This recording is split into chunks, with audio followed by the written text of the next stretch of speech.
Hello all of you. PIB series में आप सभी का स्वागत है और आज हम डिस्कस करने जा रहे हैं एक नई प्रेस रिलीज का।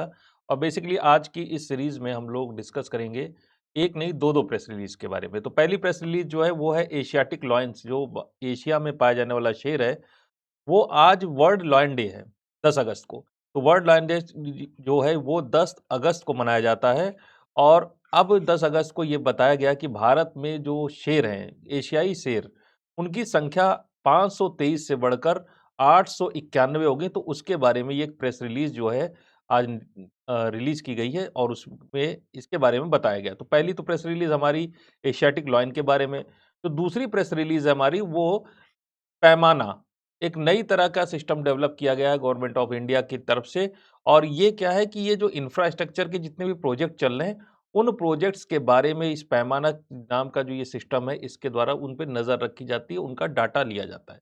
और उस डाटा के ज़रिए जो है हम लॉन्ग टर्म में उस प्रोजेक्ट में जो सही या गलत जो चीज़ें हो रही उनको उनको उनको बेटर कर सकते हैं। और साथ ही साथ जो है प्रोजेक्ट में अगर किसी भी तरह की ट्वीक्स की ज़रूरत होती है, किसी भी तरह की चीज़ें बेटर करने की आवश्यकता होती है, साथ ही साथ क्या प्रोजेक्ट अपने माइलस्टोन को अचीव कर पा रहा है या नहीं, इस तरह की चीज़ों का ध्यान जो है इस सिस्टम के द्वारा रखा जाता है। तो आज की इस जो पीआईबी है, इसमें हम ये दोनों की दोनों प्रेस रिलीजेस के बारे में बात करने जाएँगे।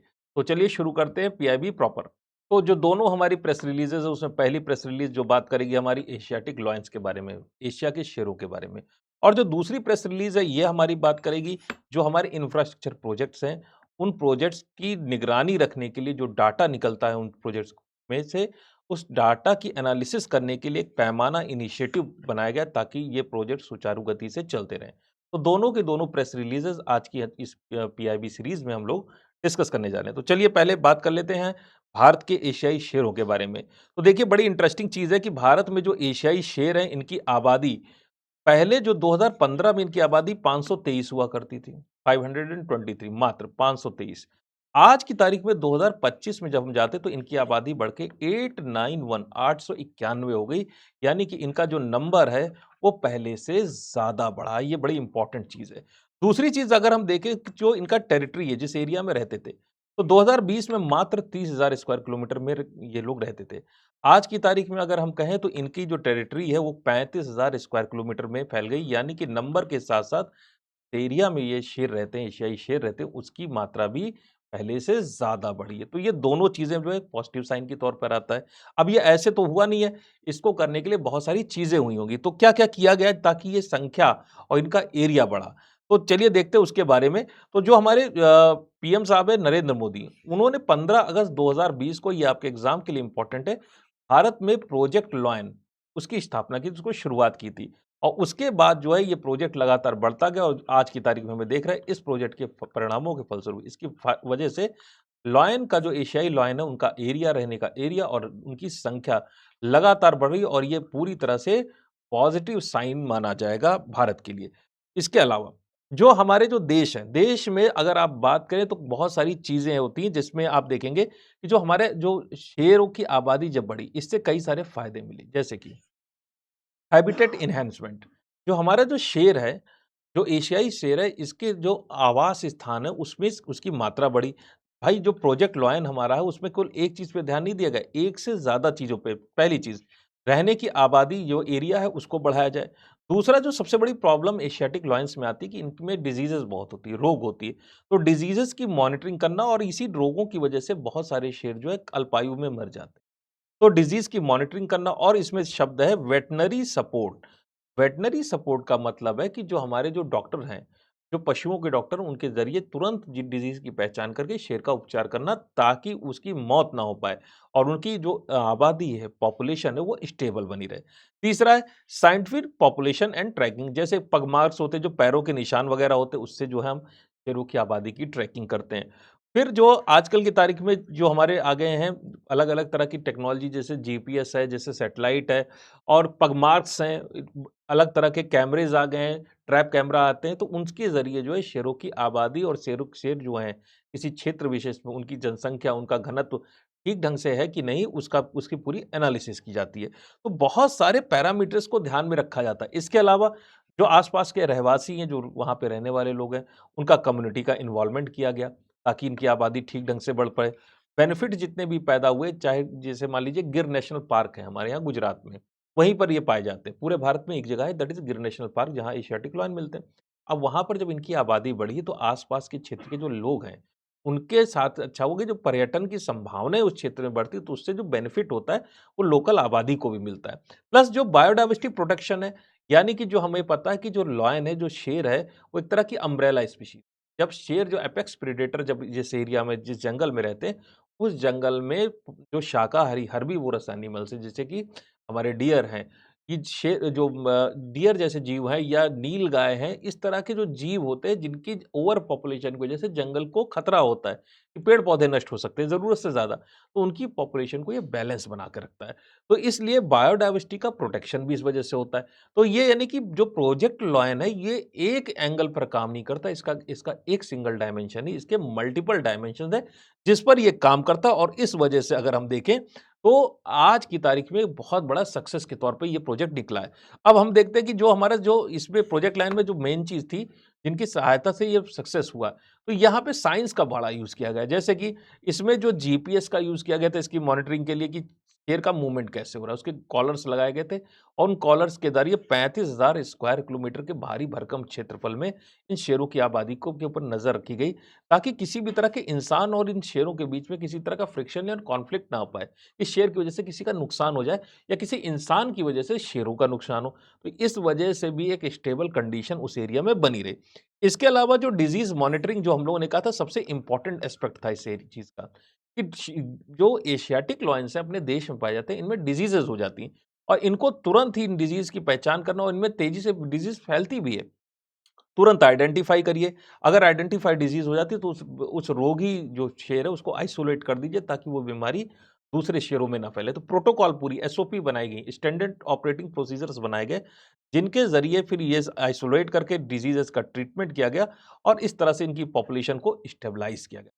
तो इतनी सारी चीज़ें की गई, तब जाकर आज की तारीख में हम कह सकते हैं कि हमारे देश में जो शेर हैं, शेरों की संख्या जो है वो नॉर्मल तरीके से बढ़ रही है, और एक तरह का ये हम कह सकते हैं कि एक अच्छा सिग्नल, एक साइन है। हमारे देश में टाइगर एक तरह से बूम पर है, उनकी पॉपुलेशन, टाइगर्स की पॉपुलेशन एकदम मैक्सिमम पे पहुंच गई है, अब इससे ज़्यादा नहीं बढ़ सकती, एकदम टॉप पर है। अब शेरों की बारी है, तो अब शेर भी बढ़ना शुरू हो गए, और तो भारत देश की जो बायोडायवर्सिटी है और जो हमारे नेचर लवर्स हैं, उनके लिए भी सही है, और हमारे आने वाली जनरेशंस के लिए एक बहुत अच्छा प्रोजेक्ट रहा है, प्रोजेक्ट लॉयन, जिसको विश्व ये वर्ल्ड लायन डे पर आज 10 अगस्त के दिन उसके बारे में जो हमारे एनवायरनमेंट मिनिस्टर, उसने उनकी उनके द्वारा प्रेस रिलीज दी गई।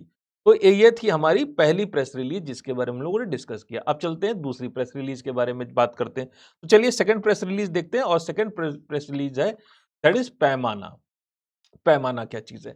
पैमाना का फुल फॉर्म आप समझ लीजिए, इसको कहते हैं that is known as project assessment infrastructure monitoring. देखिए, इंफ्रास्ट्रक्चर की क्या करनी है? मॉनिटरिंग करनी है। किसी एरिया में पुल बन रहा है, कहीं पर एक्सप्रेसवे बन रहा है, तो उसकी मॉनिटरिंग करनी है। कैसे मॉनिटरिंग करेंगे? With the help of data, जो डाटा पैदा हो रहा है। प्रोजेक्ट का क्या करना है? असेसमेंट करना है, कि प्रोजेक्ट का असेसमेंट करके जो कैसे करेंगे? With the help of data. और डाटा की क्या करनी पड़ेगी? एनालिसिस। बिना एनालिसिस के काम नहीं होगा। And analytics for what? For nation building. ये नाम है, फुल फॉर्म है पैमाना का। तो आज की तारीख में गवर्नमेंट ऑफ इंडिया जो नया-नया जो चीज़ लेकर आई, वो क्या कहते हैं? पैमाना है, 2025 में आया। सितंबर 2025 में पैमाना आ गया था। लेकिन ये जो पैमाना शब्द है, पैमाना पैमाइश शब्द होते हैं, जो स्केल, स्केल का काम क्या होता है? किसी चीज़ को मेज़र करना। यहाँ पर जो पैमाना जो है, ये शब्द है, जो इस शब्द का अर्थ है कि जो भी चीज़ें हो रही, जितनी भी एक्टिविटी हो रही है उस प्रोजेक्ट में, उन एक्टिविटीज़ को मेज़र करना। तो क्या आज से हो रहा है? आज से पहले कभी ऐसा काम नहीं हुआ? तो नहीं साहब, पहले भी हो रहा है। ओसीएमसी, ये जो चीज़ थी, जिसको हम लोग कह रहे थे कि ऑनलाइन कंप्यूटराइज्ड मॉनिटरिंग सिस्टम। पहले यही सारा काम जो डाटा को ऑनलाइन कंप्यूटराइज्ड मॉनिटरिंग सिस्टम के ज़रिए उसमें फीड किया जाता था, लंबा प्रोसेस होता था, और डाटा एक बार फीड कर लिया तो उसकी एनालिसिस करना मुश्किल होता था। फिर उसके बाद आईपीएमपी, जो आईपीएमपी है, जिसको हम लोग कहते हैं इंटीग्रेटेड प्रोजेक्ट मॉनिटरिंग पोर्टल। तो इंटीग्रेटेड प्रोजेक्ट मॉनिटरिंग पोर्टल जो है, उसमें कुछ चीज़ें बेटर की गई, उसके द्वारा प्रोजेक्ट की मॉनिटरिंग की जाने लगी। फिर आज की तारीख में हमने कहा कि सितंबर 2025 से पैमाना आ गया जिसका नाम है project assessment infrastructure monitoring and analytics for nation building. इसके जरिए जो है आज की तारीख में प्रोजेक्ट की मॉनिटरिंग की जा रही है। अब इन सब के बाद जो फ्यूचर में जुलाई 2026 यानी कि आज से जो हम कहते हैं इसी जुलाई से स्टार्ट हो गया, इसमें एक और चीज जोड़ दी गई, पैमाना CRIP। पैमाना CRIP मतलब है central repository for infrastructure project for Pragati and PMG। अब PMG का मतलब है प्रोजेक्ट मॉनिटरिंग ग्रुप। सिंपल शब्दों में कहें, साफ साफ शब्दों में कहें कि हमारे पास जो है आज की तारीख में 20 से ज्यादा मिनिस्ट्रीज हैं और इंप्लीमेंटिंग एजेंसीज हैं जिनके तहत अलग अलग तरह पे प्रोजेक्ट चल रहे हैं। ये सारी की सारी जो इंडस्ट्रीज हैं, ये अपना जो प्रोजेक्ट से रिलेटेड डाटा है उसमें पैमाना क्रिप हब में ये भेजेंगी। वहां इस डाटा को स्टोर किया जाएगा, उसकी एनालिसिस की जाएगी, ये पता लगाया जाएगा कि कौन सा प्रोजेक्ट सही दिशा में चल रहा है, कौन गति से चल रहा है, किसमें जरूरत से ज्यादा कहीं खर्चा तो नहीं हो रहा है, कोई प्रोजेक्ट ऐसा तो नहीं जो लटक गया है। तो इतनी सारी चीजों की एनालिसिस करने के लिए कुल मिला के इस वक्त 165 इंडिकेटर्स पे काम किया जा रहा है। अलग अलग सेक्टर्स हैं जिनको इसमें जिनको इसमें कवर किया गया है। जैसे port and shipping and waterways को कवर किया गया है, पावर का सेक्टर कवर है, सिविल एविएशन इसमें कवर किया गया है, टेलीकम्युनिकेशन, रेलवेज और रोड्स, मल्टीपल सेक्टर्स को इसमें कवर किया गया और उनसे जितना भी चीजें निकल कर आ रही हैं वो सारी की सारी चीजों को, सारे डाटा की एनालिसिस की जा रही है। कुल मिलाकर अभी जो है अगर आप देखेंगे तो आपको लगेगा कि वाकई में देश तरक्की कर रहा है। इस वक्त 17 मिनिस्ट्री हैं जिनमें कुल मिलाकर 1847 छोटे बड़े प्रोजेक्ट चल रहे हैं। सोचिए कितना बड़े स्केल पे देश में काम चल रहा है। जो रिवाइज्ड कॉस्ट है, ये वेरी इंपॉर्टेंट डाटा है आपके लिए। भारत में इस वक्त 40.54 लाख करोड़ के प्रोजेक्ट चल रहे हैं, सोचिए। और अब तक जो टोटल फंड स्पेंड किया उसका 54.18% जो टोटल फंड स्पेंड किया जा चुका है। इतनी सारी चीजें हैं जो इसमें 39% प्रोजेक्ट जो हैं, जो कि करीब होते हैं 709 प्रोजेक्ट, वो उनकी जो टोटल जो वो 80% ज्यादा फिजिकल प्रोग्रेस हो गई, यानी कि कोई पुल बनना होगा तो ऐसे 709 प्रोजेक्ट अभी फिलहाल है जिसमें 80% से ज्यादा काम हो चुका है।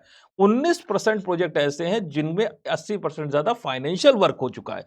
इसके अलावा जो 769 मेगा प्रोजेक्ट हैं जिनकी वैल्यू 1000 करोड़ रुपए से भी ज्यादा है। 1078 मेजर प्रोजेक्ट है जिनकी वैल्यू 150 से 1000 करोड़ रुपए के बीच में।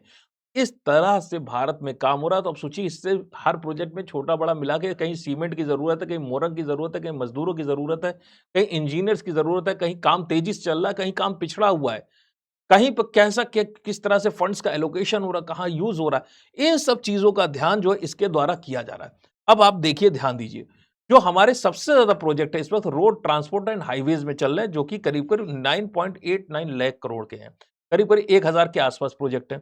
इसके अलावा नंबर 2 पे आपका रेलवे आ जाता है जिसमें 255 प्रोजेक्ट चल रहे हैं। फिर आपके जो दूसरे प्रोजेक्ट हैं जिसमें आपका आ जाएगा पेट्रोलियम और नेचुरल गैस 105 प्रोजेक्ट के साथ, हाउसिंग एंड वाटर के 90 प्रोजेक्ट हैं, अदर्स प्रोजेक्ट 156 है। फिर आपका जो कोयला है, कोयले के प्रोजेक्ट आपके 121 और पावर के सेक्टर से संबंधित प्रोजेक्ट कुल मिला के 98 प्रोजेक्ट्स हैं। तो हम यहाँ पर देख रहे हैं कि आज की जो हमारी जो PIB पे जो प्रेस रिलीज निकली है उसमें एक तरफ तो हम नेचर की बात कर रहे हैं, एशियाटिक लॉयंस के बारे में बात कर रहे हैं, और दूसरी तरफ हम जो ट्रैकिंग, जो प्रोजेक्ट की ट्रैकिंग से संबंधित एक नया नवेला हम कह सकते हैं रोबस्ट सिस्टम जो गवर्नमेंट ऑफ इंडिया, भारत सरकार ने डिवाइस किया है, उसके बारे में हमने बातें की और उसका क्या फायदा मिल सकता है। जब ये डाटा की एनालिसिस फास्ट ढंग से होगी तो प्रोजेक्ट पे नजर रखी जा सकेगी। जिस चीज को आप मेजर नहीं कर सकते उस चीज को आप करेक्ट नहीं कर सकते, तो इस चीज में एक पैमाना एक बड़ा मील का पत्थर साबित होगा। तो आज की जो PIB है इसमें यहीं तक मुलाकात रहेगी। आपको प्रेस रिलीज हमारी कैसी लगी, हमारा वीडियो कैसा लगा, कमेंट करके जरूर बताइएगा और फिर मिल देंगे आपसे नेक्स्ट प्रेस रिलीज में, नेक्स्ट सेशन में। तब तक के लिए थैंक यू ऑल।